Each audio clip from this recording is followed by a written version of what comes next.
Si Amelia, na nakulong sa kanyang katawan matapos manganak, ay pilit nakikinig sa malupit na plano ng kanyang asawa, biyenan, at kabit.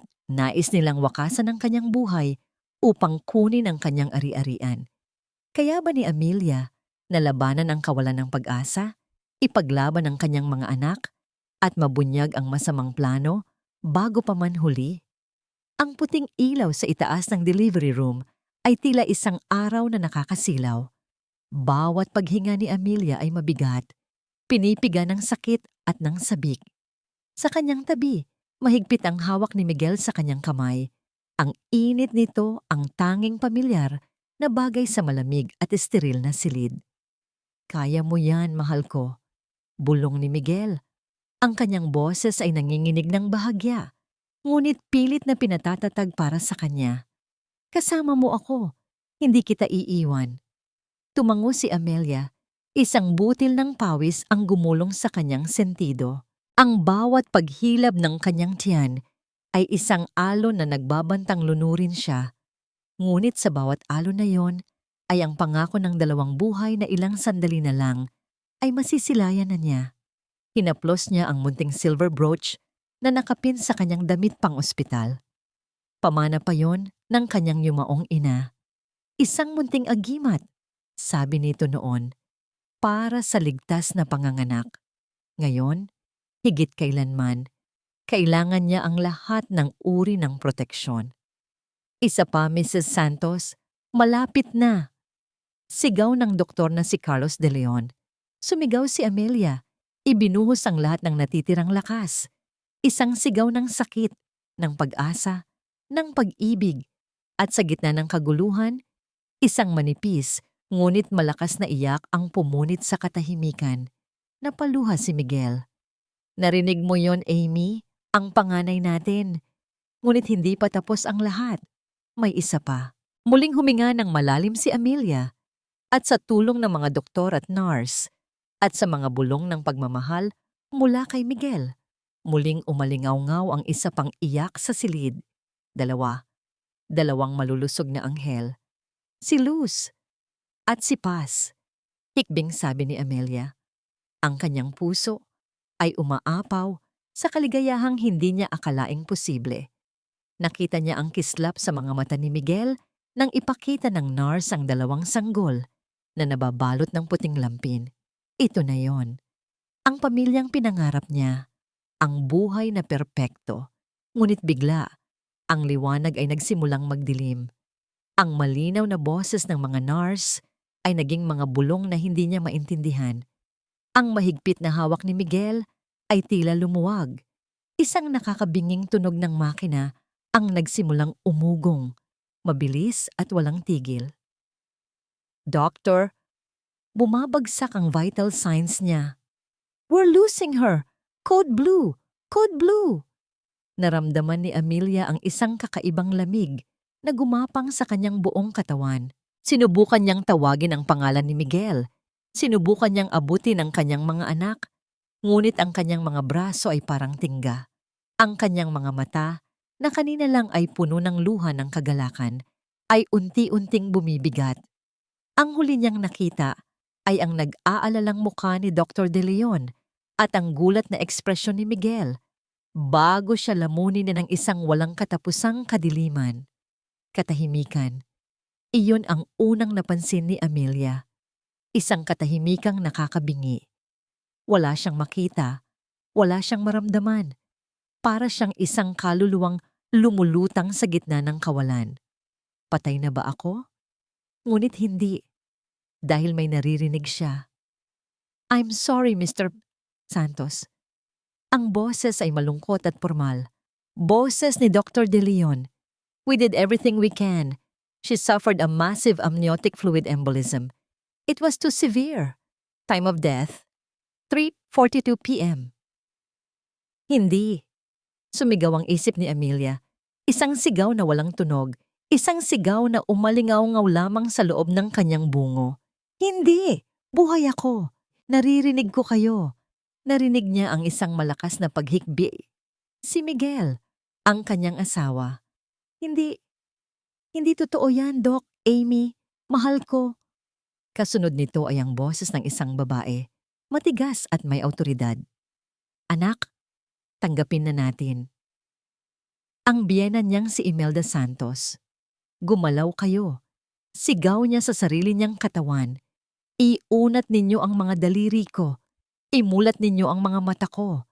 Ipakita ninyo sa kanilang buhay ako.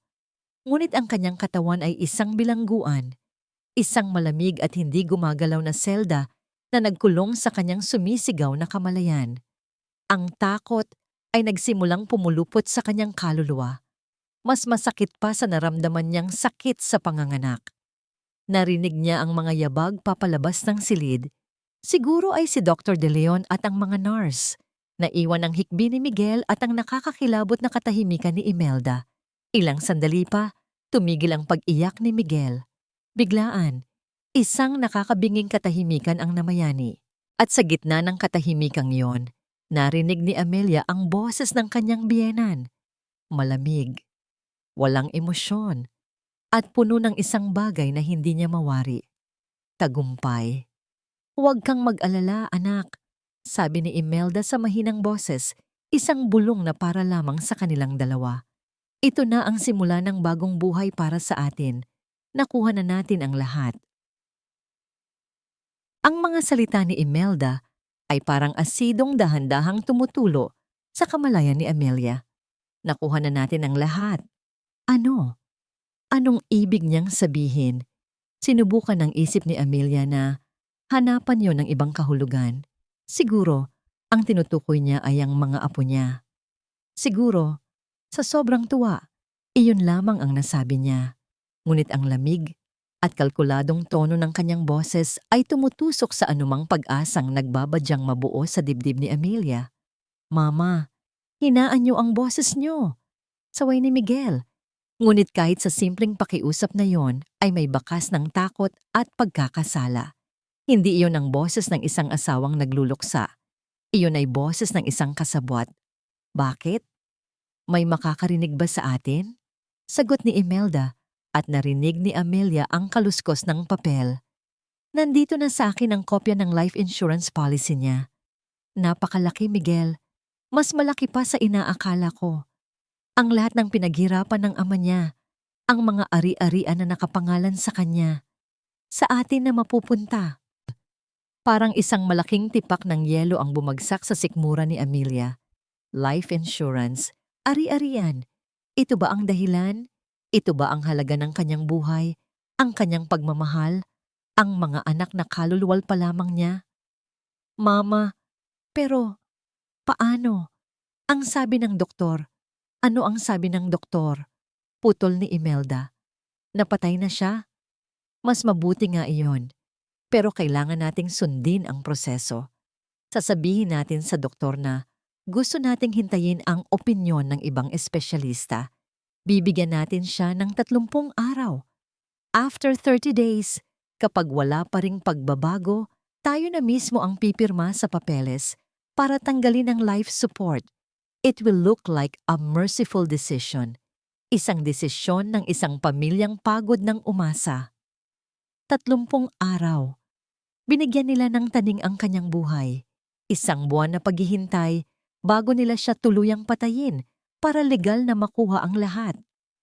Ang puso ni Amelia, na sa isip niya ay tumigil na sa pagtibok, ay nagsimulang magpumiglas sa galit. Ang lalaking pinangakuan niya ng habambuhay, ang lalaking ama ng kanyang mga anak, ay kasama sa planong ito.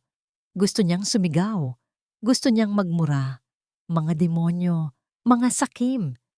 Ngunit bago pa man niya maisatinig ang galit sa kanyang isipan, narinig niya ang marahang pagbukas ng pinto ng silid.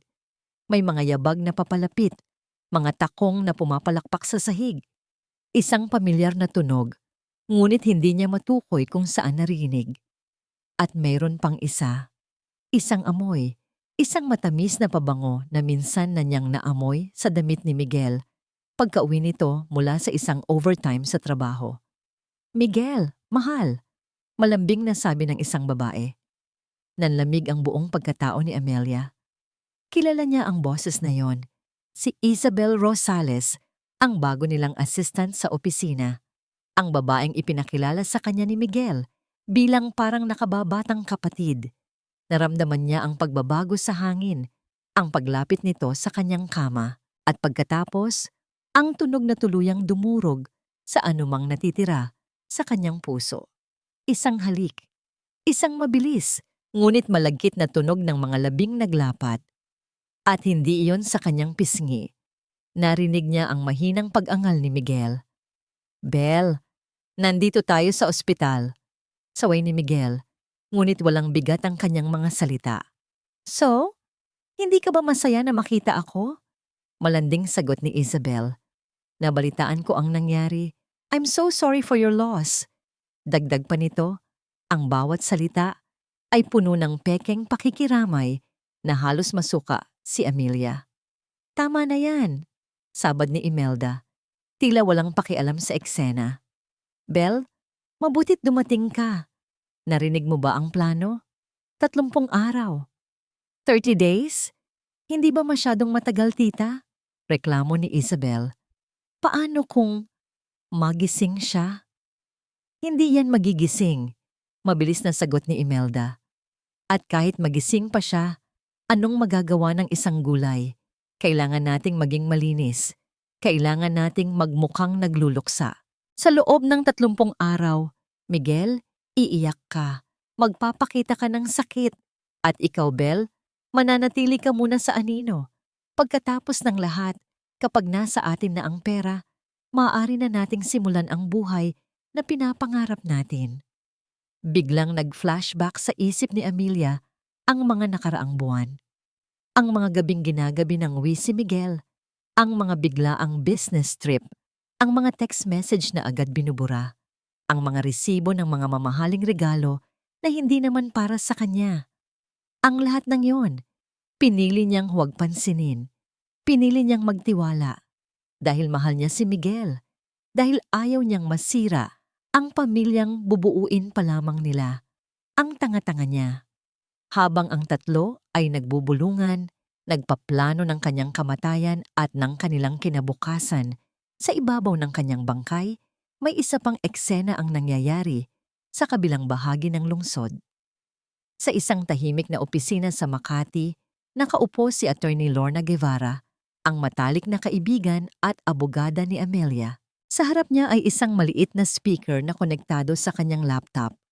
Mula rito, malinaw niyang naririnig ang bawat salita, bawat halik, bawat hininga ng kataksilan na nangyayari sa loob ng silid sa ospital. Ang kanyang mukha, na kanina lang ay puno ng pag-aalala para sa kaibigan, ay dahan-dahang nag-iba. Ang pag-aalala ay napalitan ng gulat. Ang gulat ay naging pagkasuklam, at ang pagkasuklam ay naging isang malamig at determinadong galit. Ang silver brooch na regalo niya kay Amelia ay hindi lang isang palamuti. Ito ay isang pangako. "Kung may mangyaring masama, Amy, malalaman ko." Pinindot niya ang record button sa kanyang computer. Bawat salita ng mga Santos ay nagiging digital na ebidensya. Bawat tawa ni Isabel ay isang pako sa kanilang sariling kabaong.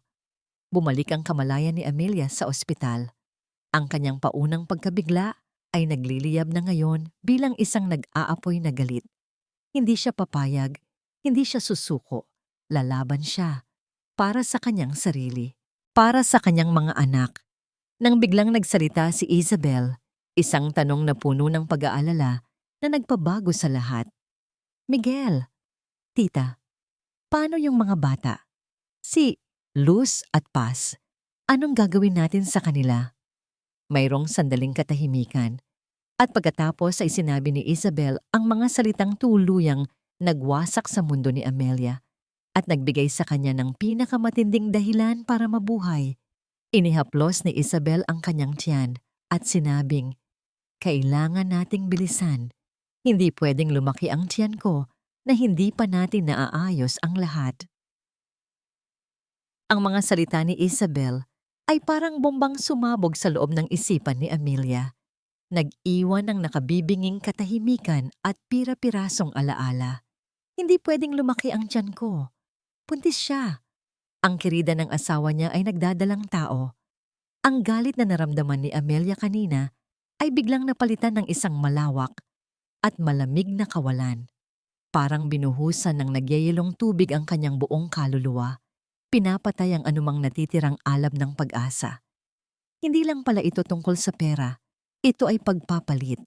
Isang buong pamilya ang itinatayo sa ibabaw ng kanyang libingan.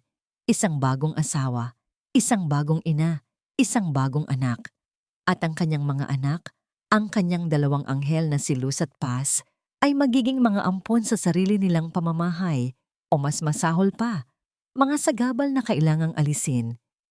Narinig niya ang pagbuntong hininga ni Imelda, tila isang negosyanteng sinusuri ang isang komplikadong problema. Huwag kang mag-alala, Isabel. Lahat ay nakaplano na. Kailangan lang nating maging maingat. Maingat, Mama? Nanginginig ang boses ni Miguel. Paano tayo magiging maingat? Buntis si Belle at si Amelia. Ang katawan niya ay nandito pa rin. Kaya nga sinabi kong 30 araw, mariing sabi ni Imelda. Sa loob ng 1 buwan, kailangan mong gampanan ang papel ng isang byudo, isang ama na nag-iisa. Darating ang mga kaibigan, ang mga kamag-anak. Magpapakita ka ng pighati. Ipapakita mo sa kanila kung gaano ka nawalan. At pagkatapos ng 30 araw, kapag pumirma na tayo sa papeles, sasabihin nating iyon ang pinakamabigat, ngunit pinakamakatuwirang desisyon. Isang act of mercy para palayain ang kaluluwanan niya. Bawat salita ay isang punyal. Ang kanyang kamatayan, ginawang isang palabas. Ang kanyang alaala, ginawang isang kasinungalingan. Pagkatapos niyan, patuloy ni Imelda, magluluksa tayo ng ilang buwan.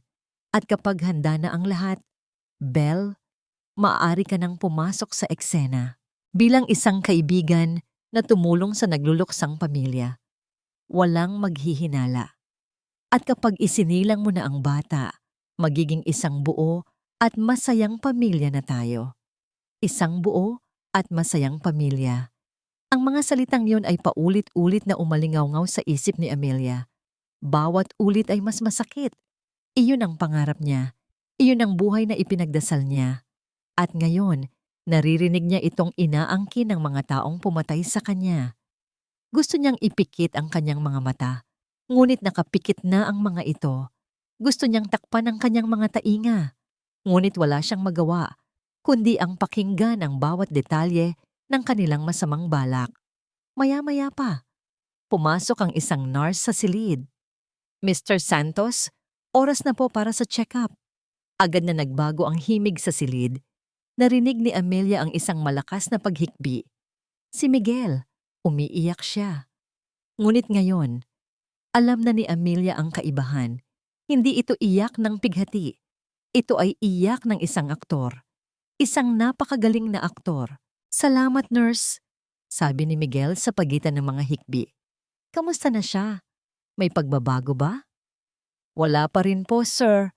Malungkot na sagot ng nurse. Pero huwag po kayong mawalan ng pag-asa. Kausapin niyo lang po siya. Minsan na nakakatulong daw po iyon. Lagi ko siyang kinakausap, sabi ni Miguel. Lumapit siya sa kama. Naramdaman ni Amelia ang kanyang hininga malapit sa kanyang tainga. Mahal ko, lumaban ka. Bulong niya. Sapat na para marinig ng nurse. Huwag mo kaming iwan ng mga anak natin. Isang halik ang dumampi sa kanyang noo. Malamig. Walang buhay. Tulad ng isang ahas. Nang makaalis ang nurse, bumalik ang lahat sa dati. Narinig ni Amelia si Isabel na nagpaplano na. Siguro, dapat nating i-renovate ang master's bedroom. Palitan natin ng mas light na kulay ang pintura. At ang nursery, dagdag ni Imelda. Dapat siguro, ihiwalay na natin ang gamit ng kambal para hindi maging komplikado sa hinaharap. Ang bawat salita nila ay nagtatanggal ng bakas ni Amelia sa mundong ito. Binubura nila siya, piraso bawat piraso. Habang siya ay nakahiga lamang doon, isang bilanggo sa sarili niyang katawan, isang tahimik na saksi sa sarili niyang paglalaho. Sa opisina ni Lorna, ang recording ay patuloy. Ang bawat salita ay naidodokumento. Ngunit hindi sapat ang recording. Kailangan niya ng mas matibay na ebidensya. Kailangan niyang malaman kung ano ang nangyayari sa pera at ari-arian ni Amelia. Kinuha ni Lorna ang kanyang telepono at tinawagan ang isang numero. "Hello, Raul. I have a job for you. I need you to run a full financial background check on Miguel and Imelda Santos. Everything. Bank accounts, credit cards, loans. I want to know every single peso they move, and I need it yesterday." Pagkatapos ng tawag, sumandal siya sa kanyang upuan. Ang kanyang mga mata ay nakatitig sa speaker na tila ba nakikita niya ang kanyang kaibigan sa kabilang linya. "Huwag kang mag-alala, Amy," bulong niya. "Hindi kita pababayaan. Hindi ko sila hahayaang manalo." Samantala, sa bilangguan ng kanyang katawan, isang desisyon ang nabuo sa isip ni Amelia. Ang kawalan ng pag-asa ay nagsimulang magbigay daan sa isang matigas at nagbabagang determinasyon. 30 araw. Iyon ang ibinigay nilang taning sa kanya. Ngunit para kay Amelia, hindi iyon isang hatol na kamatayan. Iyon ay isang deadline.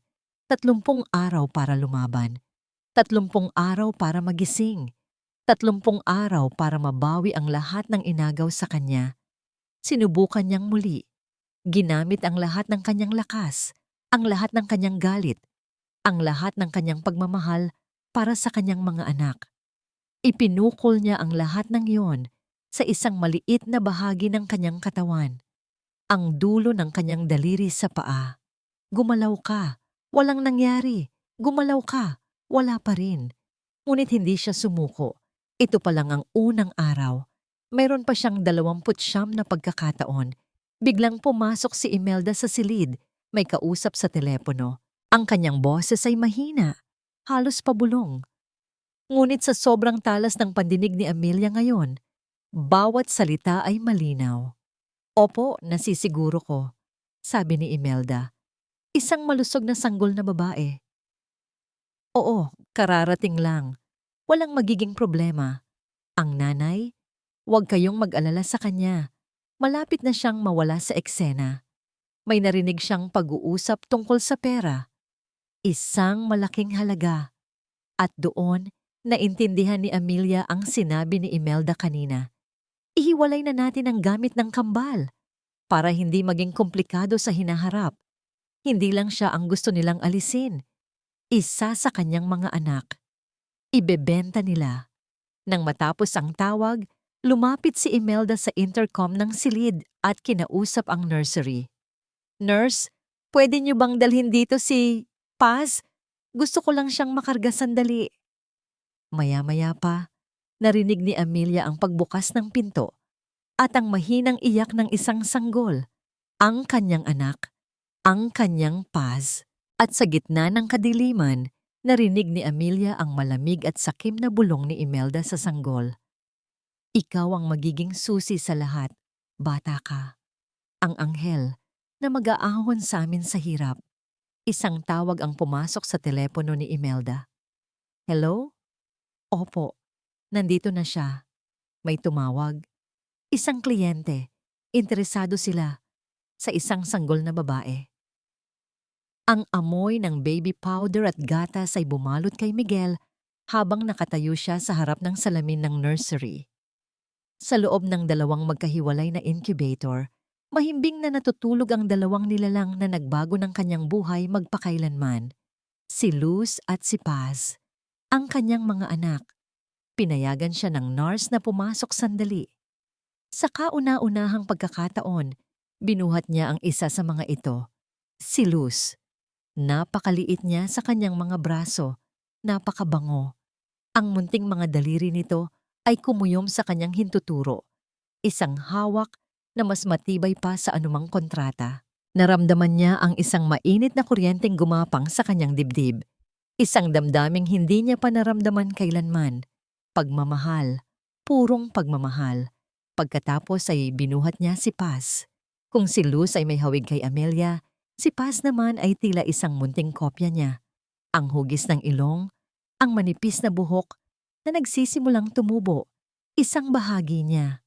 Dugo niya, isang butil ng luha ang pumatak mula sa kanyang mata at tumama sa puting lampin ni Paz. Luha ng ano? Saya? Pighati? O pagkakasala? Hindi niya alam. Ang alam lang niya, sa mga sandaling iyon, habang karga niya ang kanyang mga anak, gusto niyang maging isang mabuting ama. Gusto niyang suklian ang tiwala ni Amelia. Gusto niyang bawiin ang lahat. Ngunit ang pangarap na yon ay kasing ikli lang ng sandaling iyon. Paglabas niya ng nursery, naghihintay na sa kanya ang kanyang ina sa isang sulok ng pasilyo. Ang mukha ni Imelda ay seryoso, walang bakas, ng pagiging isang mapagmahal na lola. Para sa kanya, ang mga bata sa loob ay hindi mga apo. Sila ay mga komplikasyon o mga produkto. Miguel, kailangan nating mag-usap, sabi nito sa mahinang boses, ngunit may bigat ng isang utos. Dinala siya ni Imelda sa isang family waiting room na walang tao. Isinara nito ang pinto. Ang hangin ay biglang naging mabigat. Ano po iyon, ma? Tanong ni Miguel. Pilit na iniiwas ang kanyang tingin. Ayaw niyang makita ang kalkulasyon sa mga mata ng kanyang ina. Tumawag na ang kliyente, diretsong sabi ni Imelda. Ang mag-asawang sinasabi ko sa'yo, desidido na sila. Handa silang magbayad ng malaki para sa isang malusog na sanggol. Nanigas si Miguel. Maano bang sinasabi niyo? Nagbibiro po ba kayo? Kailan ba ako nagbiro pagdating sa pera, Miguel? Sagot ni Imelda. Ang kanyang mga mata ay nanlilisik. Isipin mo, ang pera mula sa insurance ni Amelia, aabutin pa ng ilang buwan bago natin makuha. Pero ito, mabilis na pera. Sapat para bayaran ang mga utang mo. Sapat para masimulan ang negosyong gusto ni Isabel. Sapat para hindi na tayo mag-alala pa.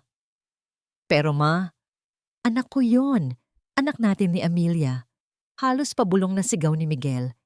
Hindi ko pwedeng ibenta ang sarili kong anak. Isang malutong na sampal ang dumapos sa pisngi ni Miguel. Hindi malakas, ngunit puno ng insulto. Huwag kang umarte na para kang isang santo, singhal ni Imelda. Saan ka kukuha ng pera para sa pagbubuntis ni Isabel? Saan ka kukuha ng panggastos habang naghihintay tayo? Huwag mong sabihing hindi mo naisip to. Dalawa sila, Miguel. Sobra ang isa. Hindi, ma. Mali ito. Mali ito. Pilit ni Miguel. Kinukumbinsi ang sarili higit pa sa kanyang ina. Ngumisi si Imelda. Isang ngising nakakakilabot. Mali? Gusto mo bang pag-usapan natin kung ano ang tunay na mali? Huwag mong kakalimutan, Miguel, kung bakit ka napunta sa posisyon mo ngayon. Huwag mong kakalimutan ang aksidente na nangyari sa ama ni Amelia noon. Pareho tayong may hawak na sikreto. Isang maling galaw mo lang, pareho tayong babagsak. Ang banta ay hindi na kailangang ipaliwanag pa. Ang alaala ng gabing iyon, ang madilim na kalsada, ang preno ng sasakyan, ang kasinungalingang binuo nila, ay sapat na para supilin ang anumang natitirang tapang ni Miguel. Nawalan siya ng lakas, napaupo siya sa silya, ang kanyang mga kamay ay nanginginig. Lumapit si Imelda, ang kanyang boses ay biglang naging malumanay. Tulad ng isang manggagamot na nagbibigay ng lason. Hindi natin siya ibebenta, anak. Ibibigay natin siya sa isang mas magandang buhay. Isipin mo, isang pamilyang mayaman na hindi magkakaanak. Ibubuhos nila ang lahat ng pagmamahal at kayamanan sa kanya. Magkakaroon siya ng buhay na hindi natin kayang ibigay. Hindi ba't isang kabutihan yon? Pumasok si Isabel sa silid. Bit-bit ang 2 tasa ng kape. Ang kanyang mukha ay puno ng pag-aalala. Ngunit alam ni Miguel na ito ay para sa sarili niya, hindi para sa kanya. Inilapag niya ang kape at hinaplos ang braso ni Miguel. Mahal, napag-usapan na namin ni tita, malambing niyang sabi. Para rin naman to sa kinabukasan natin, ng pamilya natin. Idiniin niya ang salitang natin. Hindi ko kayang Hindi ko kayang mag-alaga ng anak ng iba, Miguel, lalo na't may sarili tayong bubuuin. Masakit man, pero kailangan nating maging praktikal. Iyon na iyon. Ang huling tulak, ang pagpili sa pagitan ng nakaraan na kinakatawan ng mga anak ni Amelia at ng kinabukasan na ipinapangako ni Isabel. Si Miguel ay isang duwag at ang mga duwag ay laging pinipili ang mas madaling daan. Tumango siya ng dahan-dahan, hindi makatingin sa mata ng sino man sa kanila. Isang tango ng pagsuko, isang tango ng pagtataksil. Nakita niya ang nangiti ng tagumpay sa labi ni Imelda. Nakita niya ang ginhawa sa mukha ni Isabel. Ngunit sa loob niya, may isang bagay na namatay. Ang maliit na piraso ng kanyang sarili na nangarap maging isang mabuting ama kanina lang sa nursery. Tumayo siya, iniwan ang dalawang babae sa kanilang pagbubunyi at naglakad pabalik sa nursery. Mula sa salamin, pinagmasdan niya ang natutulog na si Paz. Ang kanyang munting anghel na walang kamalay-malay sa hatol na iginawad sa kanya ng sarili niyang ama. Ang bigat ng buong mundo ay tila pumatong sa kanyang mga balikat. Humilig siya sa salamin, ang kanyang noo ay nakadikit sa malamig na bubog. Sa isang bulong na puno ng sakit at pagsisisi, sinabi niya ang mga salitang magiging sumpa niya habang buhay. Patawarin mo si Papa, anak. Ang mga salita ni Miguel, patawarin mo si Papa, anak, ay tumagos sa kadiliman at tumama sa kamalayan ni Amelia na parang kidlat. Ang bawat pantig ay isang pag-amin, isang hatol, isang katapusan. Hindi ito katapusan. Sa isang iglap, ang lahat ng sakit, ang lahat ng pighati, ang lahat ng pakiramdam ng pagiging biktima ay naglaho. Ang natira na lamang ay isang dalisay at nagngangalit na apoy. Isang apoy na sinindihan ng pinakamatinding uri ng pag-ibig, ang pagmamahal ng isang ina para sa kanyang anak. Walang hiya ka, Miguel. Walang hiya kayong lahat. Ang sigaw ay umalingaw-ngaw sa loob ng kanyang isipan. Napakalakas na halos akalain niyang maririnig ito ng lahat sa silid. Ngunit ang kanyang katawan ay nanatiling tahimik, isang estatwa ng pagkakanulo. Narinig niya ang pag-uusap ni Imelda sa telepono. Inaayos ang mga detalye. Ang presyo, ang lugar ng pagkikita, ang mga kasinungalingan na kanilang sasabihin sa ospital para mailabas ang isa sa kambal. Adoption papers, sabi ni Imelda. Isang malayong kamag-anak na gustong umampon. Bawat salita ay nagpapatigas sa determinasyon ni Amelia. Ang kanyang isip, na dati puno ng mga maliligayang alaala nila ni Miguel, ay ngayon ay nagiging isang silid ng stratehiya. Kailangan niyang mag-isip. Kailangan niyang lumaban. Naalala niya ang araw na nagpa-ultrasound sila. Ang unang beses na nakita niya ang dalawang kumikislap na tuldok sa monitor. Dalawang tibok ng puso. Sinabi niya kay Miguel, doblemente biyaya. At niyakap siya nito at sinabing, doblemente pagmamahal, mga kasinungalingan. Lahat ng iyon, ang alaala, ay hindi na nagdulot ng sakit, kundi ng lakas. Ang pagmamahal na iyon ay hindi nawala. Ito ay nasa kanya pa rin. At ang pagmamahal na iyon ang magiging sandata niya.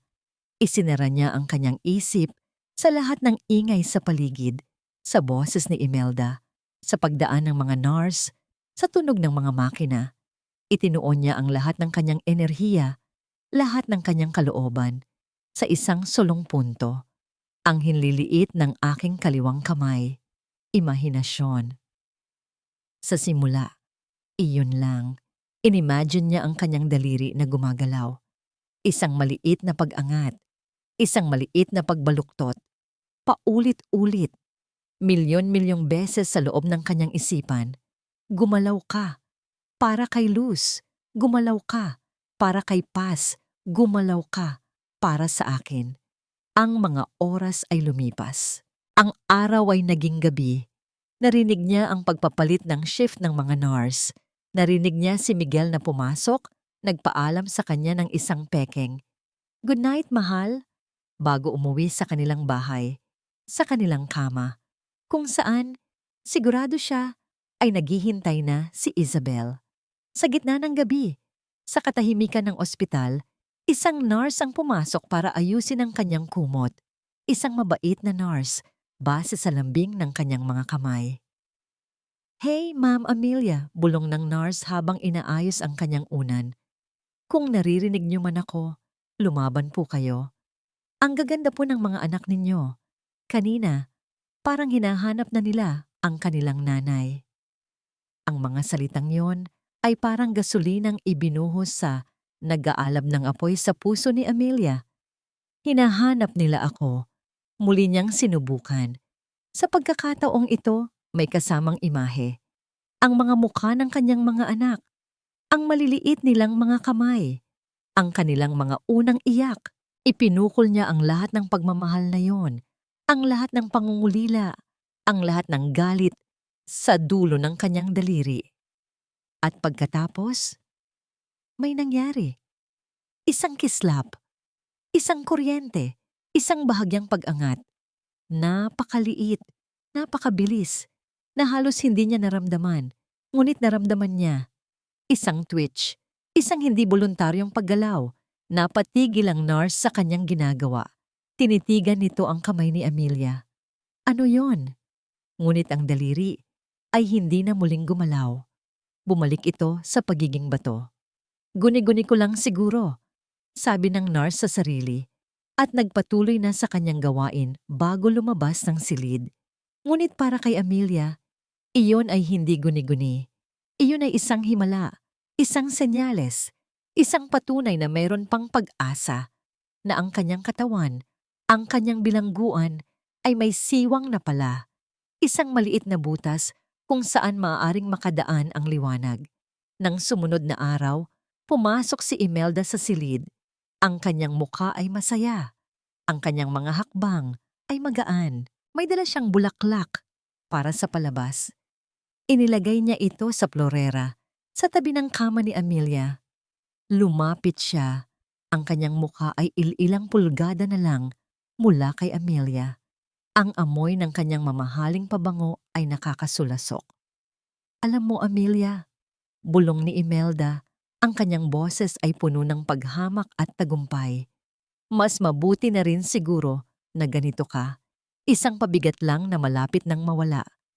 Inayos ni Imelda ang buhok ni Amelia na nakakalat sa unan.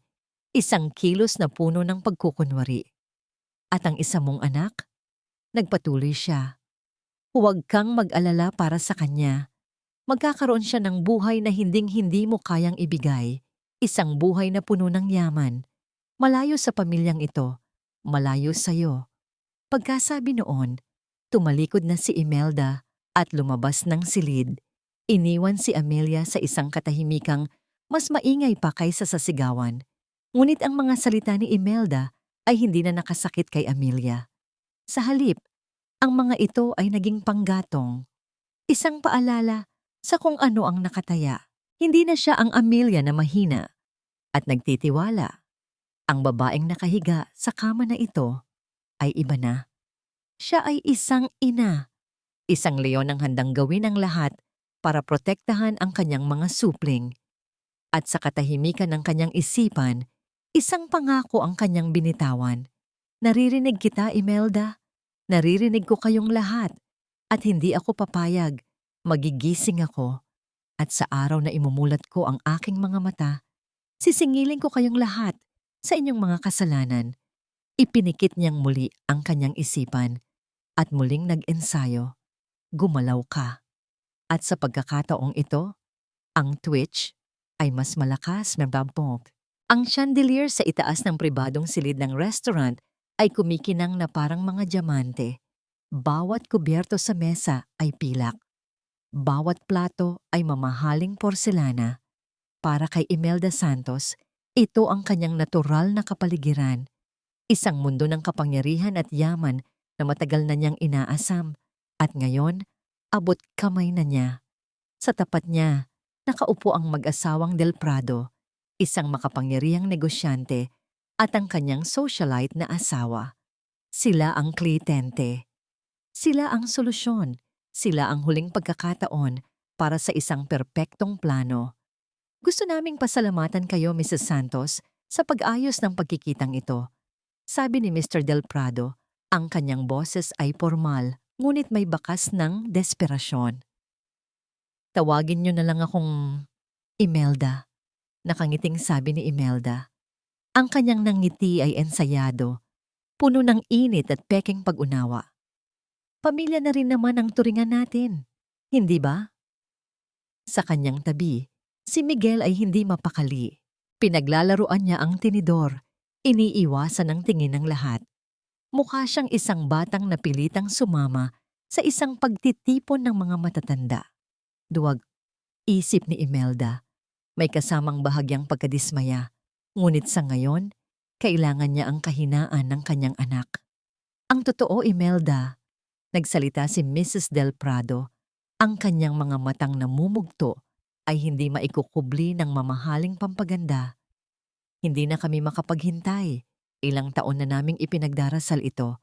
Sigurado ka bang walang magiging problema? Inilapag ni Imelda ang kanyang kopita ng alak. Tinitigan niya ang mag-asawa. Ang kanyang mukha ay nagpapakita ng malalim na pakikiramay. Naiintindihan ko ang inyong pag-aalala. Maniwala kayo sa akin. Ito ay isang napakabigat na desisyon para sa aming pamilya. Ang aking manugang, si Amelia, nasa napakadelikadong kalagayan. At ang aking anak na si Miguel, nag-iisa na lang niyang bubuhayin ang 2 bata. Huminga siya ng malalim, isang dramatic pause na kanyang pinraktis. Hindi sa hindi namin mahal si Paz. Diyos ko, mahal na mahal namin ang batang iyon. Ngunit paano namin maibibigay sa kanya ang buhay na nararapat sa kanya kung ang aming pamilya ay nasa gitna ng trahedya? Sa inyo, alam kong magkakaroon siya ng buo at masayang pamilya. Isang kinabukasan na puno ng pagmamahal. Ito ay isang sakripisyo, ngunit isang sakripisyo para sa kanyang ikabubuti. Ang mga salita ay perpektong napili. Bawat isa ay tumutusok sa puso ng desperadong mag-asawa. Nakita ni Imelda ang pagkinang ng luha sa mga mata ni Mrs. Del Prado. Panalo na siya.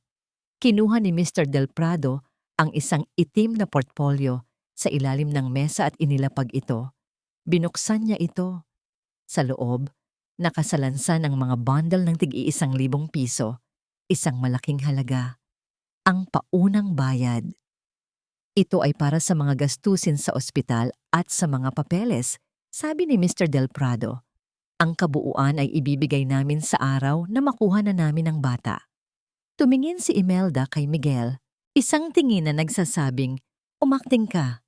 Si Miguel na tila nagising sa kanyang pagkakatulala ay tumingin sa pera, pagkatapos ay sa mag-asawa. Sana alagaan ninyo siyang mabuti. Sabi niya, ang kanyang boses ay basag. Sa pagkakataong ito, hindi iyon pag-arte. Ang sakit ay totoo. At iyon ang nagpakumbinsi sa mag-asawa. Makakaasa kayo. Taimtim na, sabi ni Mr. Del Prado. Pagkatapos ng hapunan, habang nasa sasakyan sila pauwi, ang katahimikan sa pagitan ni Imelda at Miguel ay mabigat. Si Imelda ang unang bumasag dito. Magaling ang ginawa mo kanina, anak, sabi niya, habang binibilang ang pera sa loob ng portfolio. Naniwala sila sa bawat salita mo. Hindi sumagot si Miguel. Nakatingin lang siya sa labas ng bintana, sa mga ilaw ng syudad na dumadaan. Huwag ka nang magmukmok dyan, sabi ni Imelda. Medyo naiirita na. Isipin mo na lang, dahil dito, mababayaran mo na ang mga utang mo, mabibigyan mo na ng magandang simula, si Isabel, at ang magiging anak ninyo. Hindi ba't yun naman ang mahalaga? Paano si Amelia, ma? Sa wakas ay tanong ni Miguel. Ano ang paano si Amelia? Paano kung magising siya? Natawa si Imelda, isang tawang walang saya. Miguel, ilang linggo nang nakalipas. Kung magigising siya, dapat noon pa. Huwag kang mag-alala. Kinausap ko na si Dr. De Leon kanina. Sinabi ko na sa kanya na sa ika-30 araw, Pipirmahan na natin ang mga papeles.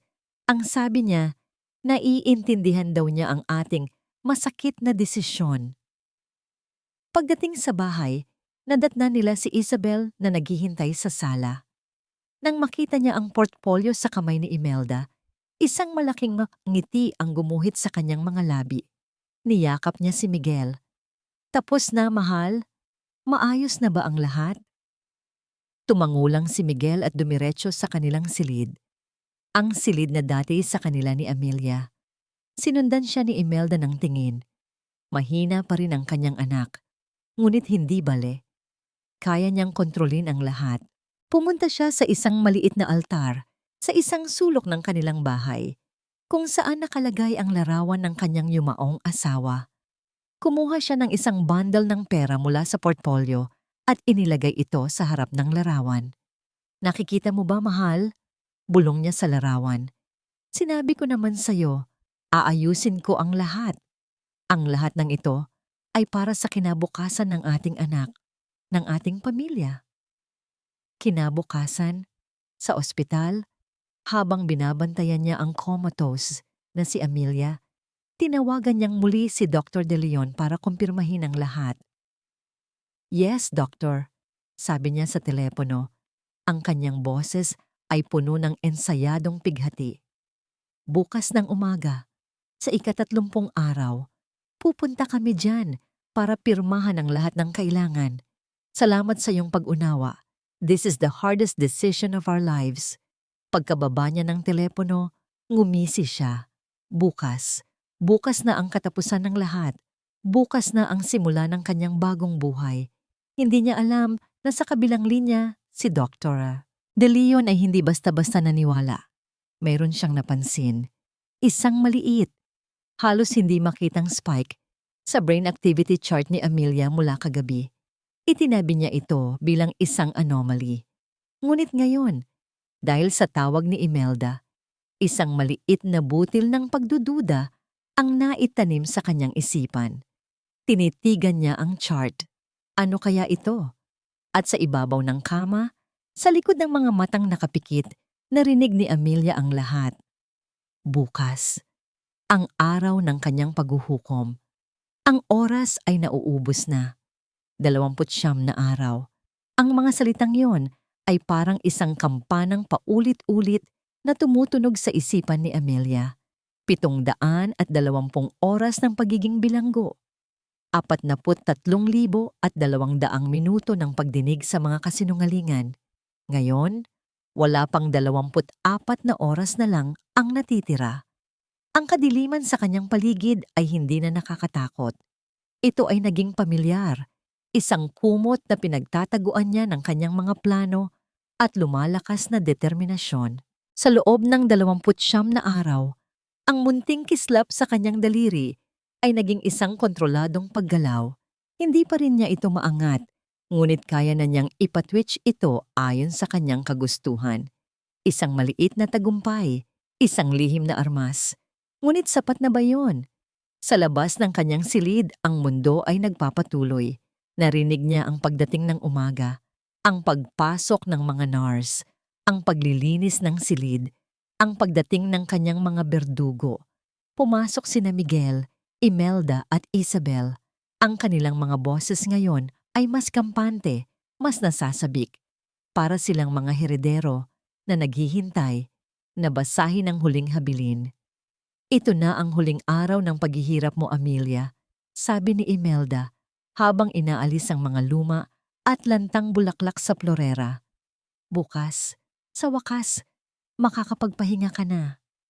Nagpa-reserve na ako sa paborito nating restaurant, mahal. Sabi naman ni Isabel kay Miguel.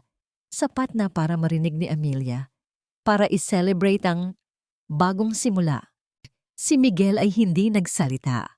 Ngunit ang kanyang katahimikan ay isang pagsang-ayon. Lumapit sila sa kama para sa kanilang huling palabas. Ang kanilang huling paalam. Amy, mahal ko, sabi ni Miguel. Hinawakan ng kanyang kamay. Ang init ng kamay nito ay parang apoy na nakakapaso. Patawarin mo ako. Ginawa ko ang lahat. Sinungaling. Mamimiss ka namin, sabi ni Isabel, hinahaplos ang kanyang buhok. Plastic. Magkikita rin tayong muli, sabi ni Imelda, isang pangakong mas nakakatakot kaysa sa isang sumpa. Mga demonyo. Habang sila ay nagsasalita, isang tunog ang pumukaw sa atensyon ni Amelia mula sa intercom ng silid. Mahina lamang ito, ngunit para sa kanya, ito ay isang kulog. Ang iyak ng isang sanggol mula sa nursery, ang iyak na yon, ang iyak ng kanyang anak. Isang alon ng enerhiya ang biglang bumuhos sa kanyang katawan. Hindi galit, hindi takot, kundi purong pagmamahal. Isang desperadong pangangailangan na protektahan ang pinagmumulan ng tunog na yon.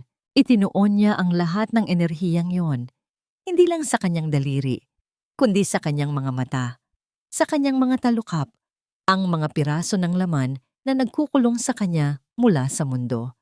Magbukas kayo. Kailangan nila akong makita. Kailangan ko silang makita. Sa opisina ni Lorna, ang tensyon ay mas lalong tumitindi. Nasa harap niya si Raul, ang pribadong investigador. Ang mga dokumento ay nakakalat sa mesa. Mga bank statement, mga credit card bill, mga kopya ng mga titulo. Tama ang hinala mo, attorney, sabi ni Raul. Ilang linggo bago maospital si Mrs. Santos, sunod-sunod ang pag-withdraw ni Miguel sa joint account nila. Malalaking halaga. At ang mga credit card, puro gastos sa mga alahas, mamahaling hapunan, at isang down payment para sa isang bagong kotse. Walang kahit isa doon ang para kay Amelia. At si Imelda? Tanong ni Lorna, ang kanyang mga ngipin ay nagngangalit. Mas malala, sagot ni Raul. May mga malalaking utang siya sa kasino at meron akong source na nagsasabing may kausap siyang mga tao tungkol sa isang private adoption. Mukhang naghahanap siya ng buyer. Kinuyom ni Lorna ang kanyang mga kamao. Ang lahat ng piraso ay nagtutugma. Ang recording, ang mga dokumento, ang tawag sa telepono na narinig niya tungkol sa isang kliyente. Salamat, Raul. Malaking tulong ito, sabi ni Lorna. Ano ang plano mo, attorney? Oras na para isuplong sila. Umiling si Lorna. Hindi pa. Kung susugod tayo ngayon, sasabihin lang nilang pinaplano pa lang nila. Kailangan natin silang mahuli sa akto. Sa mismong oras na pipirmahan na nila ang papeles para patayin si Amelia. Tumingin siya sa orasan. Bukas ng umaga, kailangan nating maghanda.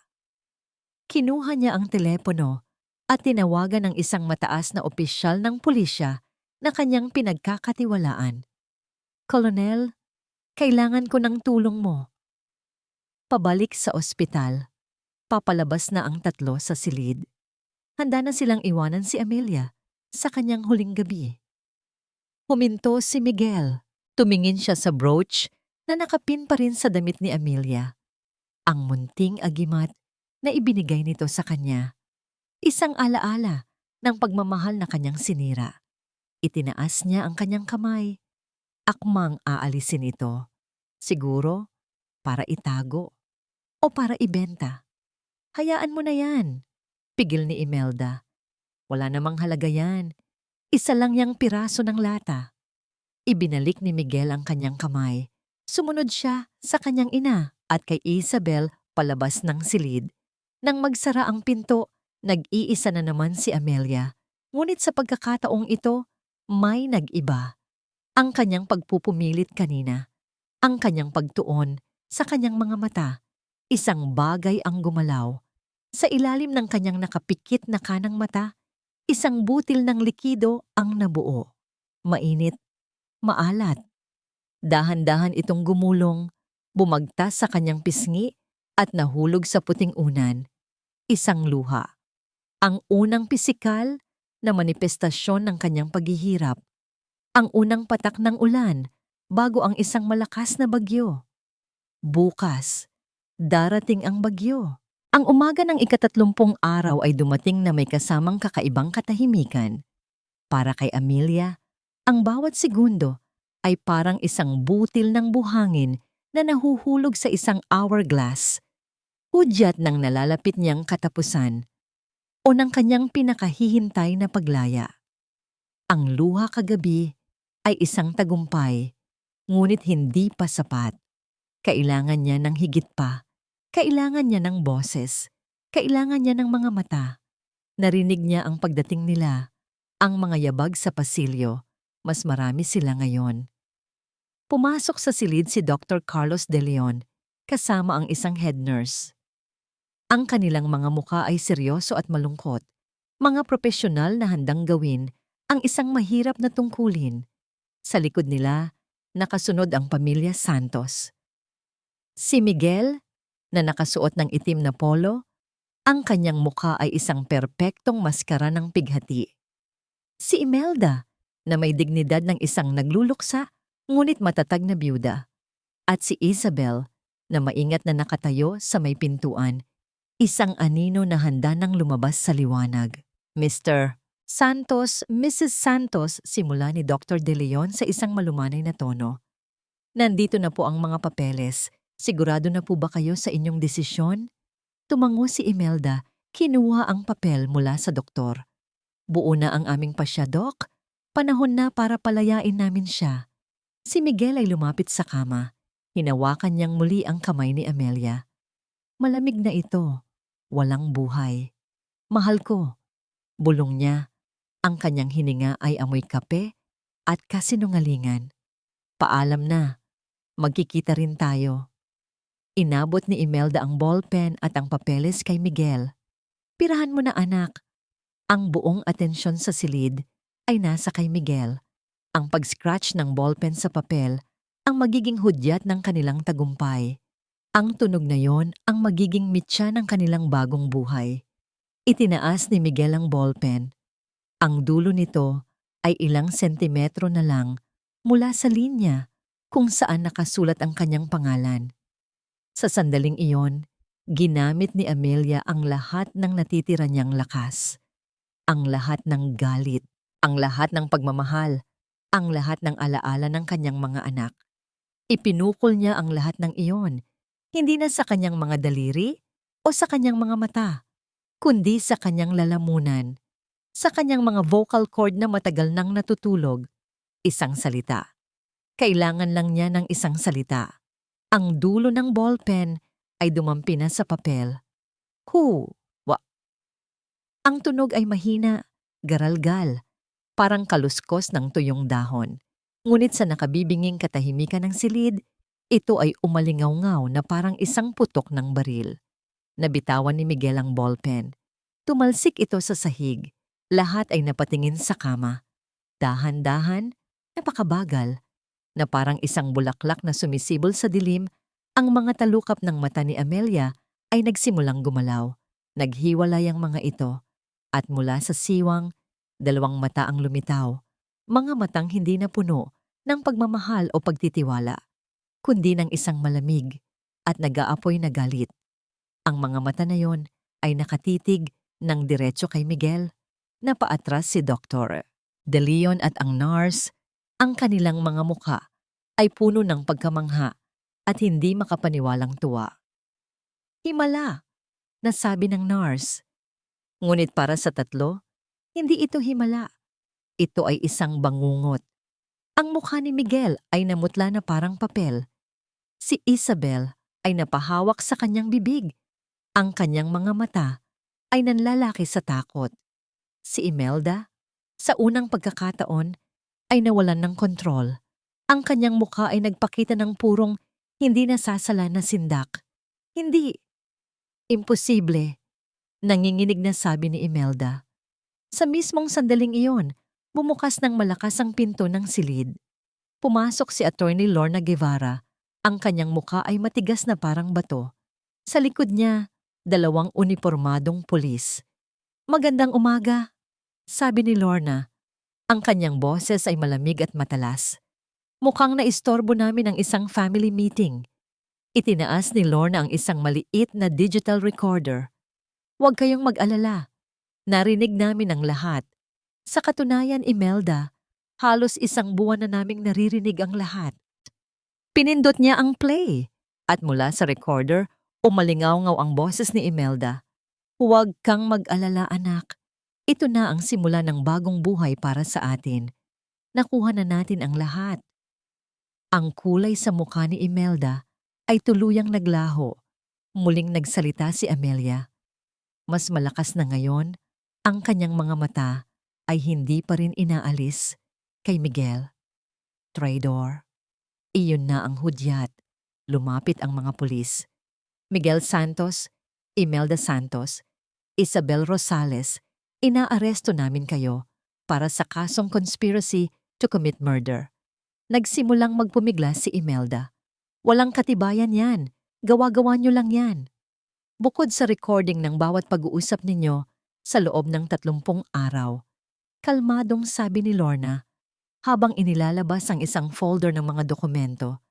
Mayroon din kaming ebidensya ng financial transactions, testimonya mula sa mga saksi, at isang well-documented plan para iligal na ibenta ang isa sa mga anak ni Amelia. Sa pagbanggit ng planong pagbenta sa bata, si Miguel ay tuluyang bumagsak. Napaluhod siya sa sahig, humahagulgol. Hindi ko sinasadya. Si Mama ang may plano ng lahat. Manahimik ka. Sigaw ni Imelda, ang kanyang dignidad ay tuluyan ng gumuho. Wala kang kwentang anak. Ang malamig na tunog ng posas na isinasara sa mga kamay ni Miguel at ni Isabel ay pumuno sa silid. Habang kinakaladkad ng mga pulis si Imelda, ang kanyang mga mata ay puno ng galit na nakatutok kay Amelia. Hindi pa tayo tapos, Amelia. Sigaw niya, ang kanyang boses ay umalingaw-ngaw sa pasilyo. Hindi pa tayo tapos. Nang mawala na sila at tumahimik na ang paligid, ang natira na lang ay ang tunog ng umiiyak na nurse, ang gulat na si Dr. De Leon, ang matatag na si Lorna at si Amelia na sa wakas ay malaya na. Tumingin siya kay Lorna at sa unang pagkakataon sa loob ng 1 buwan. Isang tunay na emosyon maliban sa galit ang lumitaw sa kanyang mukha. Pasasalamat at pagkatapos ay ibinaling niya ang kanyang tingin kay Dr. De Leon. Isang tanong lang ang nasa kanyang isipan. Isang pangangailangan na mas malakas pa sa kanyang kagustuhang makatayo. Ang mga anak ko? Hirap niyang sabi. Ngumiti si Dr. De Leon sa gitna ng kanyang mga luha. Nasa nursery sila, Amelia. Ligtas sila at naghihintay sila sa'yo. Nakatayo si Lorna Guevara sa gilid ng silid. Pinapanood ang mga huling bakas ng kaguluhan na nililinis ng mga staff ng ospital. Ang amoy ng takot at pagkakasala ay unti-unting napapalitan ng amoy ng antiseptic. Isang senyales na ang lason ay naalis na. Sa loob ng 30 araw, ang silid na ito ay naging isang teatro ng kataksilan. Ngayon, ito ay isang santuwaryo. Bilang isang abogada, sanay si Lorna sa mga drama sa korte, sa mga laro ng ebidensya at testimonya. Ngunit ang nakita niya kanina ay iba. Ang pagmulat ni Amelia ay hindi isang legal na tagumpay. Ito ay isang himala. At ang pag-aresto sa pamilya Santos ay hindi lang pagpapatupad ng batas. Ito ay paghahatid ng hustisya. Isang personal na hustisya para sa kanyang matalik na kaibigan. Iniwan niya sandali si Amelia sa pangangalaga ni Dr. De Leon at sinundan ng mga pulis sa istasyon. Kailangan niyang siguraduhin na ang bakal ay pinupukpok habang mainit. Sa interrogation room, sa likod ng one-way mirror, pinanood niya ang 3 mukha ng kasamaan. Si Miguel ang unang bumigay. Walang anumang tapang na natira. Siya ay naging isang kaawa-awang bata na umiiyak at nagsusumbong. Hindi ko po ginusto yon. Hagulgol niya sa imbestigador. Si Mama po. Si Mama ang nagplano ng lahat. Sunod lang po ako ng sunod sa kanya. Patawarin niyo po ako. Ang bawat salita ay isang patak ng lason na ibinabalik niya sa sariling ina. Suklam ang naramdaman ni Lorna. Sumunod si Isabel. Ginamit niya ang kanyang mga luha at ang kanyang sinapupunan bilang panangga. Buntis po ako. Hikbi niya. Nagkamali po ako, pero nagmamahal lang po ako. Naawa lang po ako kay Miguel. Maawa po kayo sa magiging anak ko. Ang kanyang pag-arte ay mas magaling pa kay Miguel. Ngunit para kay Lorna, ang kanyang mga salita ay kasing baho ng nabubulok na basura. At panghuli, si Imelda. Kahit nakaposas at nasa loob ng isang maliit na silid, ang kanyang tindig ay mayabang pa rin. Walang pagsisisi, walang takot, tanging purong galit. Mga walang kwenta! Sigaw niya sa mga pulis. Hindi niyo kilala kung sino ang kinakalaban ninyo. Babalikan ko kayo. Lalo ka na, Amelia. At ikaw, abogadong ahas ka.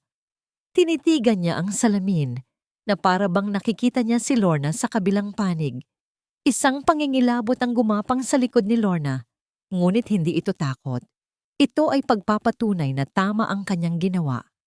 Bumalik si Lorna sa ospital. Ang kanyang isip ay abala na sa mga susunod na hakbang. Habang naglalakad, sunod-sunod ang kanyang mga tawag. Yes, I need you to file an immediate freeze order on all assets of Miguel and Imelda Santos. Opo, Colonel. Kailangan natin ng temporary protection order para kay Amelia at sa mga bata. No visitors allowed without my personal clearance. I-secure ninyo ang bahay. Baka may itinatagong ebidensya. Pagpasok niya sa silid, naabutan niyang kausap ni Dr. De Leon si Amelia. Ang boses ni Amelia ay mahina pa rin, ngunit ang kanyang mga mata ay may liwanag na. Isang liwanag ng determinasyon. Attorney, sabi ni Amelia nang makita siya. Amy, malambing na sagot ni Lorna, hinawakan ng kamay ng kaibigan. Tapos na. Ligtas ka na. Tumulo ang luha sa mga mata ni Amelia. Salamat, Lorna. Utang ko sa iyo ang buhay ko. Hindi, Amy. Utang mo yan sa sarili mo, sa paglaban mo, sabi ni Lorna. At may dalawang dahilan kung bakit ka lumaban. At palagay ko, oras na para makita mo sila. Sumenya si Lorna kay Dr. De Leon. Tumango ang doktor at may kinausap sa intercom. Ilang sandali pa, bumukas ang pinto. Pumasok ang head nurse, may tulak-tulak na bassinet. Sa loob, magkatabing natutulog ang dalawang munting anghel, balot na balot sa kulay rosas na kumot. Si Luz at si Paz. Ang paghinga ni Amelia ay bumilis. Ang kanyang mga kamay, na kanina lang ay nanghihina, ay biglang nagkaroon ng lakas. Iniunat niya ang mga ito. Maingat na kinuha ng nurse ang isang sanggol at dahan-dahang inilapag sa kanang braso ni Amelia. Pagkatapos, ang isa pa ay sa kaliwa. Sa unang pagkakataon, mula nang siya ay mamatay, nayakap ni Amelia ang kanyang mga anak. Idinikit niya ang kanyang mukha sa malambot na buhok ni Luz, nilanghap ang bango nito. Pagkatapos ay kay Paz, hinagkan niya ang maliliit nilang mga noo. Ang mga luha ay malayang dumaloy sa kanyang mga pisngi, ngunit hindi na ito luha ng pighati o galit. Ito ay luha ng purong, walang katulad na pag-ibig at ginhawa. Luz ko, Pasko, hikbi niya. Nandito na si Mama. Hindi na kayo pababayaan ni Mama. Nakatayo sa isang sulok, pinanood ni Lorna ang eksena.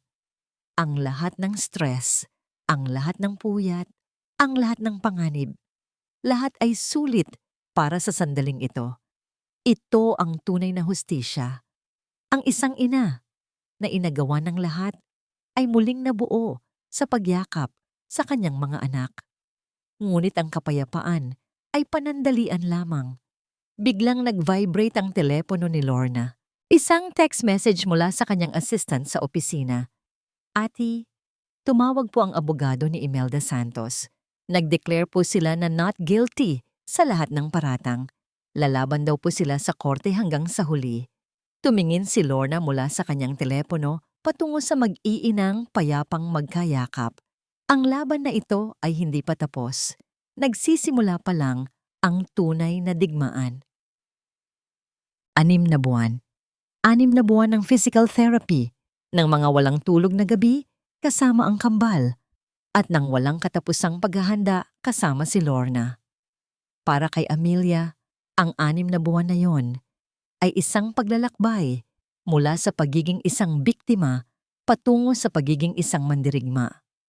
Bawat masakit na pag-unat ng kanyang mga kalamnan ay isang paalala ng kanyang pagkakabilanggo, ngunit bawat pag-angat ng kanyang mga braso para kargahin ang kanyang mga anak ay isang tagumpay. Ang kanyang boses, na dati isang garalgal na bulong, ay malinaw at matatag na ngayon.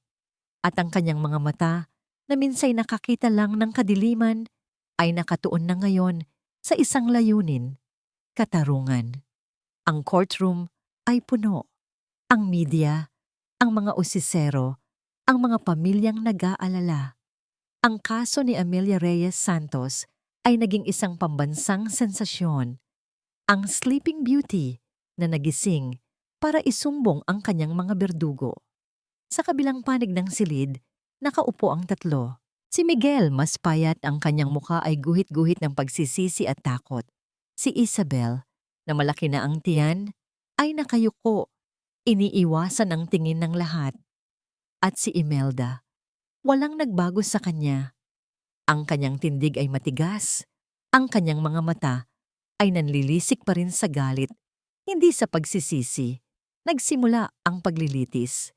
Ang unang tumestigo ay si Dr. De Leon. Ipinaliwanag niya ang kalagayan ni Amelia bilang isang locked-in state, isang medikal na himala. Her will to live, sabi ng doktor, fueled by her maternal instinct, was stronger than any medicine. Sumunod ang mga ebidensya ni Lorna, ang mga bank statement, ang mga recording, ang testimonya ng mag-asawang Del Prado na inalok bilhin si Paz.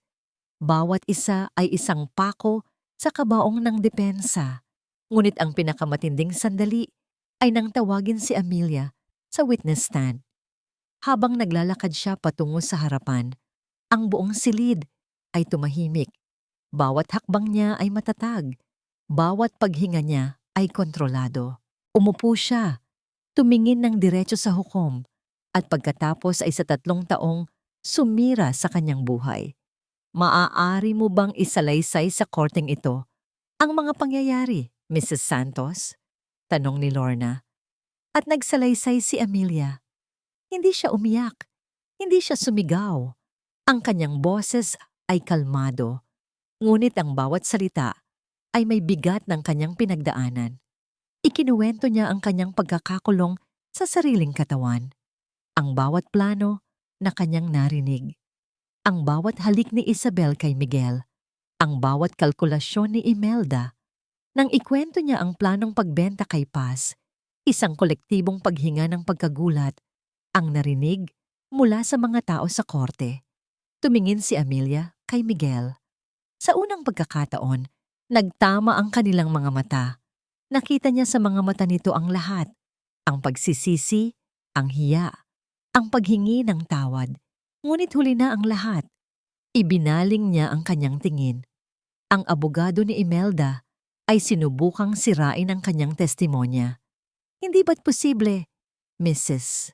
Santos, na dahil sa iyong kondisyon, ang lahat ng ito ay isang masamang panaginip lamang? Isang halusinasyon? Tumingin si Amelia sa abogado at pagkatapos ay sa hurado. Ang pagmamahal ng isang ina sa kanyang mga anak ay hindi isang halusinasyon. Sagot niya, ang kanyang boses ay umalingaw-ngaw sa buong silid. Ang pagnanais na protektahan sila mula sa kasamaan ay ang pinakatotoong bagay sa mundong ito. Narinig ko ang lahat at naaalala ko ang lahat. Pagkatapos ng ilang linggo ng paglilitis, dumating na ang araw ng hatol. Muling napuno ang courtroom. Ang tensyon ay halos mahahawakan. Tumayo ang hukom. Sa kasong People of the Philippines versus Imelda Santos, Miguel Santos, and Isabel Rosales, pinigilan ni Amelia ang kanyang paghinga. Hinawakan ni Lorna ang kanyang kamay sa ilalim ng mesa. This court finds you, Imelda Santos, and you, Miguel Santos, guilty beyond reasonable doubt for the crime of frustrated murder and attempted human trafficking. Isang malakas na ingay ang pumuno sa silid. Si Imelda ay sumigaw. Isang sigaw ng hayop na nasukol. Walang hustisya dito? Si Miguel ay napahagulgol. Ang kanyang katawan ay nayanig sa tindi ng kanyang pag-iyak. And for you, Isabel Rosales, patuloy ng hukom. This court finds you guilty as an accomplice to the crime. Ang sentensya ay mabigat. Mahabang taon ng pagkakakulong para kina Imelda at Miguel. Isang mas maikling sentensya para kay Isabel. Isinasaalang-alang ang kanyang pagbubuntis. Habang inilalabas ng mga pulis ang tatlo, muling nagtama ang tingin ni Amelia at ni Miguel. Sa pagkakataong ito, tumango si Miguel, isang tango ng pagtanggap sa kanyang kapalaran. Paglabas ni Amelia sa korte, sinalubong siya ng mga kamera at mikropono, ngunit hindi siya nagpaunlak ng panayam. Tumingala siya sa maliwanag na sikat ng araw, isang bagay na akala niya'y hindi na niya muling makikita. Huminga siya ng malalim, ang hangin ng kalayaan. Umuwi siya sa isang tahimik na bahay na inupahan ni Lorna para sa kanya at sa mga bata. Pagpasok niya, sinalubong siya ng yaya na karga-karga sina Luz at Paz. Kinuha niya ang kanyang mga anak, niyakap sila ng mahigpit. Tapos na mga anak ko, bulong niya. Tapos na ang laban, nanalo tayo. Ngunit habang pinagmamasdan niya ang mga inosenteng mukha ng kanyang kambal, isang sulat ang iniabot sa kanya ng katulong. Galing sa city jail, nanginginig ang kanyang mga kamay habang binubuksan ito. Ang sulat kamay ay pamilyar. Galing kay Miguel. Ang laban sa korte ay tapos na. Ngunit alam ni Amelia na ang laban sa loob ng kanyang puso ay nagsisimula pa lamang. Ang papel sa kamay ni Amelia ay tila mas mabigat kaysa sa isang ordinaryong liham. Ilang araw na itong nakatago sa kanyang drawer, isang piraso ng nakaraan na ayaw niyang buksan. Ngunit ngayong gabi, sa katahimikan ng madaling araw, habang mahimbing na natutulog ang kanyang kambal sa kanilang kuna, alam niyang kailangan na niya itong harapin. Ang sulat kamay ni Miguel ay nanginginig. Ang mga letra ay basang-basa sa tila mga patak ng luha. Amelia, hindi ko alam kung paano sisimulan to. At lalong hindi ko alam kung babasahin mo to. Siguro, kung ako sa'yo, pupunitin ko na lang to at itatapon. Karapat-dapat lang naman sa akin. Walang araw dito sa loob na hindi kita naiisip. Walang gabi na hindi ko pinagsisisihan ng lahat. Ang bawat kasinungalingan, ang bawat kataksilan. Naging duwag ako, Amelia. Naging sakim. Nagpadala ako sa tukso, sa pera, at sa takot ko kay mama. Pero walang anuman sa mga yon ang sapat na dahilan para sa ginawa ko sa'yo. Ikaw ang pinakamabuting bagay na nangyari sa akin at sinira kita. Sinira ko tayo. Patawarin mo sana ako. Hindi para sa akin, kundi para sa'yo. Para maging malaya ka na sa galit. Mabuhay ka sana ng masaya kasama ang mga anak natin. Mahal na mahal ko kayo. Miguel, binasa niya ito ng isang beses. Pagkatapos ay isa pa. At isa pa. Walang luha, walang galit. Ang naramdaman lang niya ay isang malawak na kalungkutan. Isang panghihinayang hindi para sa kanilang pag-ibig na nawala, kundi para sa lalaking minsan niyang minahal na nagawang maligaw ng ganoon kalayo. Ang sorry niya ay totoo. Siguro, ngunit sapat na ba yon? Kinabukasan dinala niya ang kambal sa sementeryo sa puntod ng kanyang mga magulang. Umupo siya sa damuhan habang ang dalawang bata ay masayang naglalaro sa kanilang stroller. Hi ma, hi pa! Bulong niya sa malamig na lapida. Nanalo po kami sa kaso. Nakakulong na sila. Isang malamig na hangin ang umihip, tila isang haplos mula sa kabilang buhay. Pero hindi ko po alam kung anong gagawin ko ngayon. Pagpapatuloy niya. Nagpadala siya ng sulat, humihingi ng tawad. Paano ko po siya patatawarin? Paano ko patatawarin ang mga taong halos pumatay sa akin at gustong ibenta ang isa sa mga apo ninyo? Tumingin siya kina Luz at Paz. Ang kanilang mga tawa ay musika sa kanyang tainga. Sila ang kanyang lakas. Sila ang kanyang buhay. Pero ayokong lumaki sila na may daladalang bigat sa puso ang nanay nila. Sabi niya, mas para sa sarili niya. Ayokong magturo ng galit. Gusto kong magturo ng pag-ibig. Ang pagpapatawad. Hindi ito isang regalo para kay Miguel. Isa itong regalo para sa kanyang sarili. Ang pagpapalaya sa huling tanikala na nag-uugnay sa kanya sa masalimuot na nakaraan. Tumayo siya. Kinuha niya ang sulat mula sa kanyang bulsa. Hindi niya ito pinunit. Maingat niya itong tiniklop at ibinalik. Ang hindi niya pagtugon, ang kanyang katahimikan, iyon na ang kanyang sagot. Isang pagtanggap na tapos na ang lahat at isang desisyon na magpatuloy. Pag-uwi niya, tumawag si Lorna. Ang boses nito sa kabilang linya ay masaya at opisyal. Amy, good news! Final na ang divorce decree mo. Officially, you are a free woman. At sa iyo ang sole and absolute custody ng kambal. Walang habol si Miguel. Isang malaking bigat ang nabunot sa dibdib ni Amelia. Salamat sa lahat, Lorna. May isa pa. Sabi ni Lorna, ang kanyang boses ay bahagyang nag-iba. May balita ako galing sa Bureau of Corrections, si Isabel Rosales. Nanganak na siya kahapon sa infirmary ng kulungan, isang batang lalaki. Natahimik si Amelia, isang bata, isang inosenteng bata na isinilang sa loob ng bilangguan na walang ibang kasalanan kundi ang maging anak ng mga taong nagkasala. Ang kapatid sa ama ng kanyang mga anak. Amy, nandyan ka pa ba? Tanong ni Lorna. Oo, nandito pa. Mahinang sagot ni Amelia. Pagkababa niya ng telepono, lumapit siya sa kuna kung saan natutulog na sina Luz at Paz. Hinaplos niya ang malambot na pisngi ng bawat isa. Sila ay ligtas. Sila ay minamahal. Magkakaroon sila ng magandang kinabukasan. Ngunit ang batang lalaki sa kulungan, ano ang magiging kinabukasan niya? Lalaki siyang walang ama. At may isang inang, ang alaala ay puno ng pagkakasala. Tumingin siya sa labas ng bintana. Sa papalubog na araw, ang hustisya ay naibigay na. Ang batas ay naipatupad na. Ngunit ang habag ay isang personal na desisyon. Isang desisyon na siya lang ang makakagawa. At sa sandaling iyon, habang pinagmamasdan niya ang kanyang dalawang natutulog na anghel, isang hindi inaasahang plano ang nabuo sa kanyang isipan. Isang plano na hindi nakabatay sa galit ng nakaraan, kundi sa pag-asa para sa kinabukasan.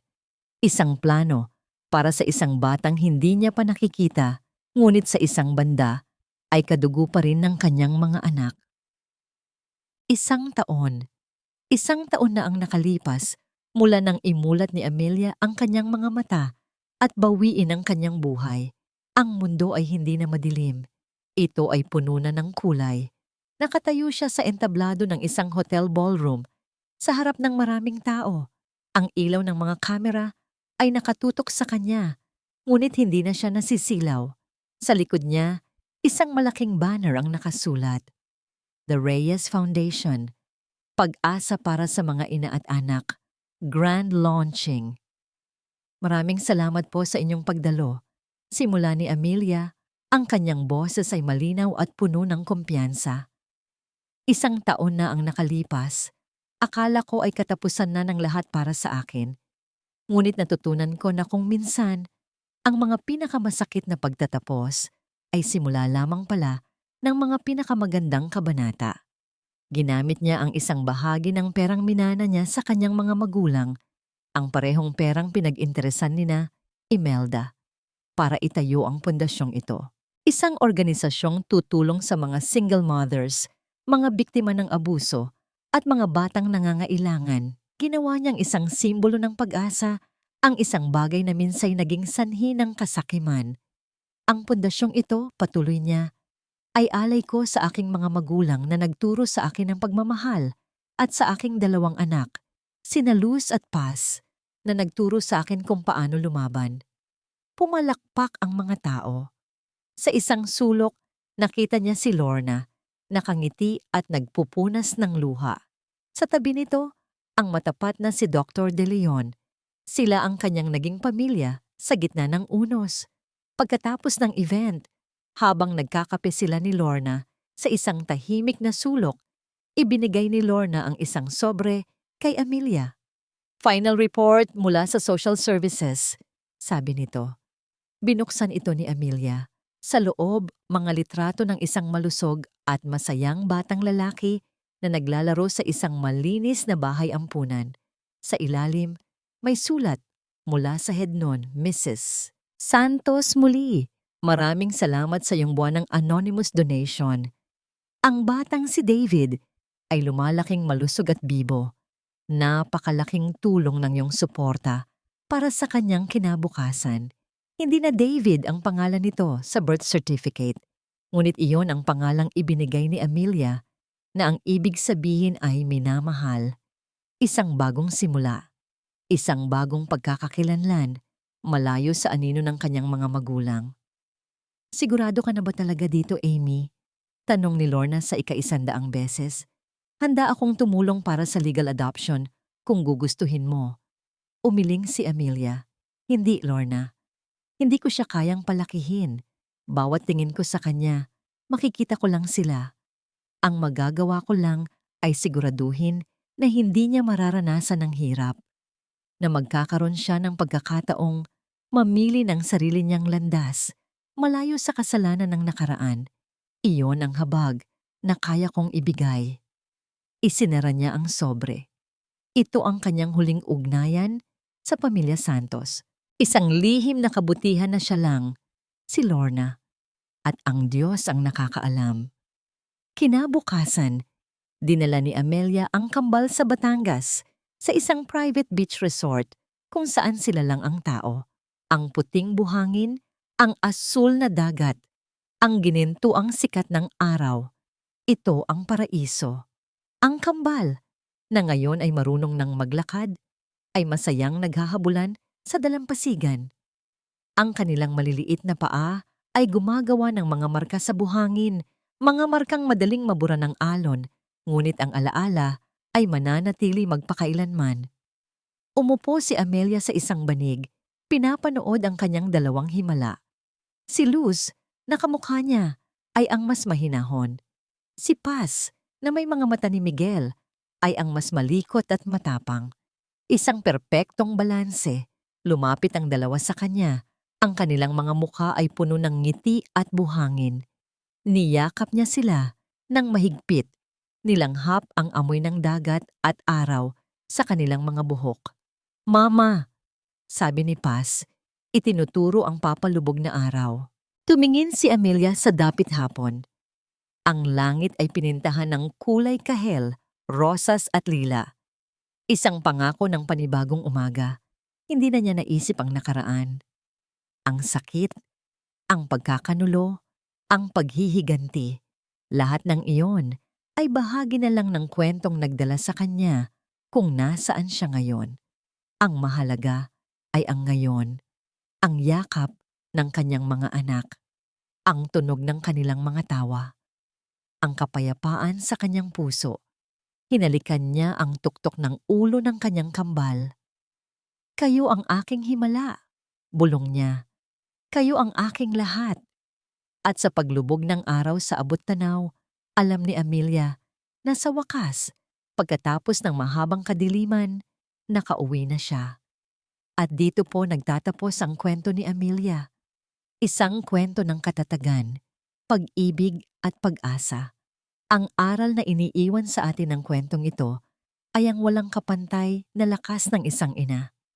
Ipinapakita nito na kahit sa pinakamadilim na sandali, ang pagmamahal para sa anak ay maaaring maging liwanag na gagabay sa atin pabalik. At ang tunay na pagpapatawad ay hindi para sa mga nagkasala sa atin, kundi para sa ating sariling kapayapaan na nagpapahintulot sa ating magsimulang muli ng walang daladalang bigat. Maraming salamat po sa inyong walang sawang pagsubaybay sa ating kwento. Naway napulutan ninyo ito ng inspirasyon. Ano po ang masasabi ninyo sa kwento ni Amelia? At anong uri naman ng kwento ang gusto ninyong marinig sa susunod? I-comment nyo lang po sa ibaba. Ang inyong mga saloobin ay napakahalaga po sa amin. Hindi dito nagtatapos ang ating paglalakbay. Marami pa pong kwentong kasing ganda at mas puno ng aral dito sa aming channel. Kung nagustuhan nyo ang kwentong ito, i-like, i-share sa pamilya at mga kaibigan at mag-subscribe na rin para lagi kayong updated sa mga susunod pa naming kwento.